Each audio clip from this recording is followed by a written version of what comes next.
Is now the wrong time to buy a home?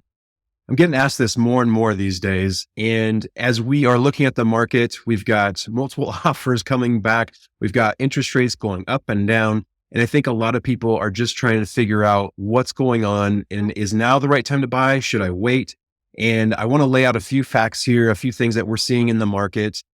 This is just data that we're seeing. Nobody has a crystal ball. I don't have one, and nobody out there does. If they're saying they do, I would run, right? But here's the thing, right? Is we can look at data. We've got data in our hands here, and none of it's going to be the perfect predictor of anything, but we can look at things historically and make a good decision for ourselves here. So let's dive in here. The first thing I want to make sure that we separate here is let's not confuse affordability with value.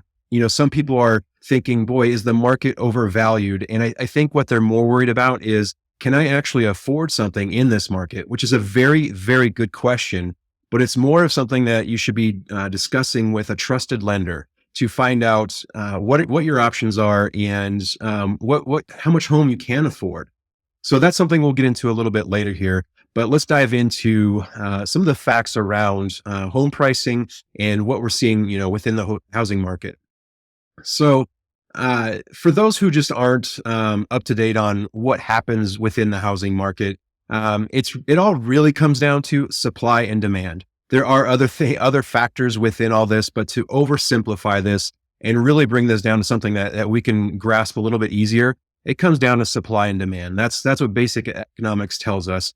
And in the housing market, what you have is kind of buyers markets, sellers markets, and a neutral market, as you can see in this graph. And so one of the things, let me see if I can pull this up for us. So one of the things to consider here is what does the housing market look like in terms of inventory? Now, when we say inventory, housing inventory, what that refers to is if we didn't add anything else to the current market, how many months would it take us to sell off the current market inventory? Now, in a neutral market, you'll typically see about 6 months of housing inventory. So that means it would take about 6 months to sell off what's on the market. Now, that is not what we're seeing these days, and I think a lot of us know that. But let's dive into some of the national numbers. Nationally speaking, we are anywhere from, depending on which expert you want to look at, anywhere from 1.6 million homes short to as many as over 5 million homes short nationally.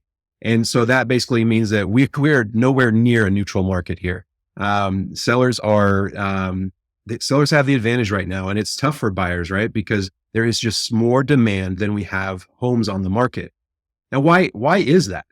Now, new construction is playing a part in this. So new construction, typically over a 52-year average, we have, you can see the line here.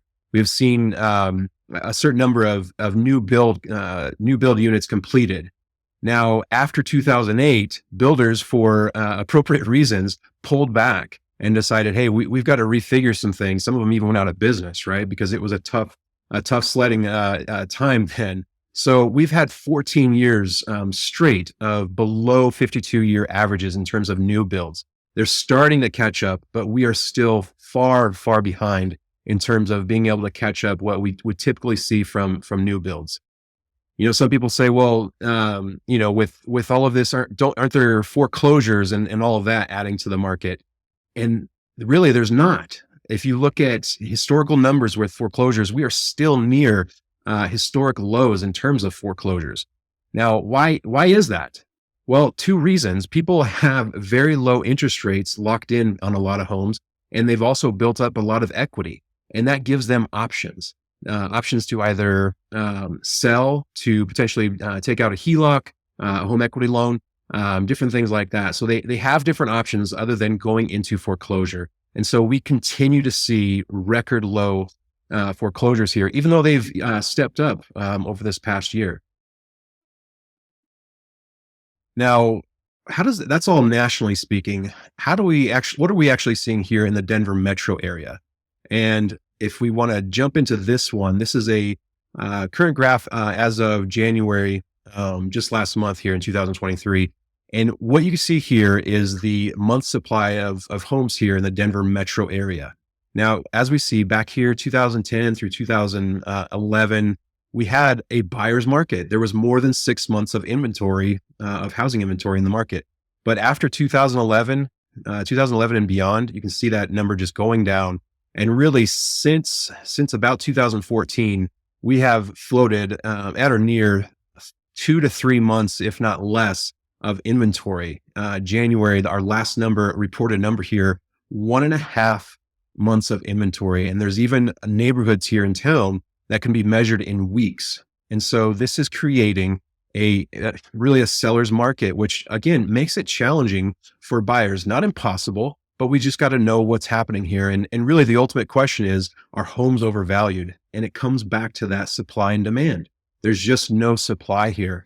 And there's just not a magical source that's going to suddenly break this open and bring this back to a neutral level here. So for those who are still kind of wondering, okay, so there's less inventory that's keeping prices steady or even increasing here. What does that look like when times do get tough? Well, let's look at the past 3 decades here in the Denver metro area. If we go all the way back to 1992 and look forward here, all of these bars are showing you positive appreciation or negative appreciation. And as you can see, the positive appreciation they far outweigh those that went down.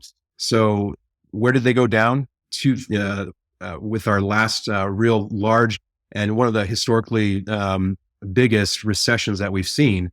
And even in those times, the very worst that we saw in terms of depreciation was 4.8% to the negative, right? So even with that huge financial crisis that happened, the Denver market still was very strong. And honestly, it recovered all of its numbers by 2012. And so that's something to really consider, is that the Denver metro area continues to have a great job market, continues to have net positive migration here.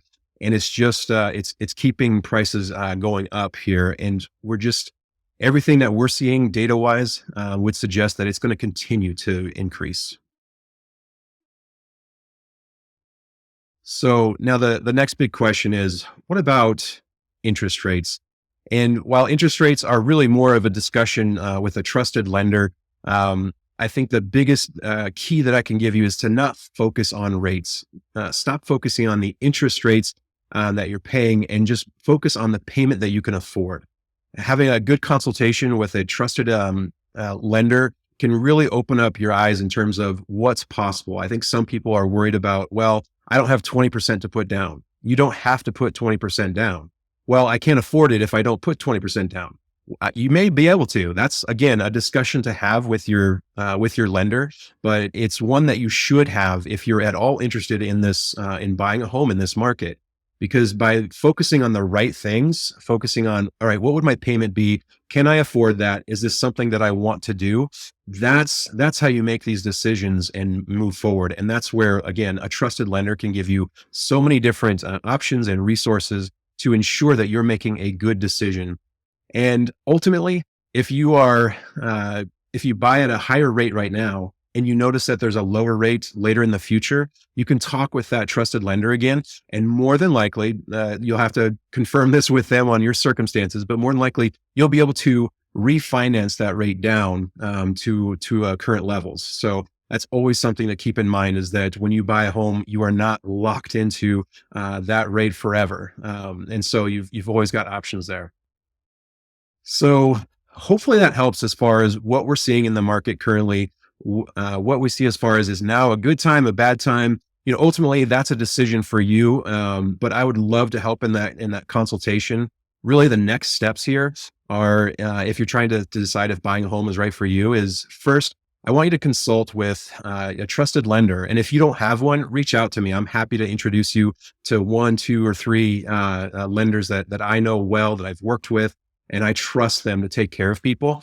They're great in just providing you the options so that you can make good decisions from there. And 2, schedule a consult with me. And what we can do is go over the process of what it looks like to buy a home, what the market's looking like, and we can even zero in on the neighborhoods or cities that you're interested in, and try to see, what are some of the options there and how would we go about doing this so that we can make a plan that works for you.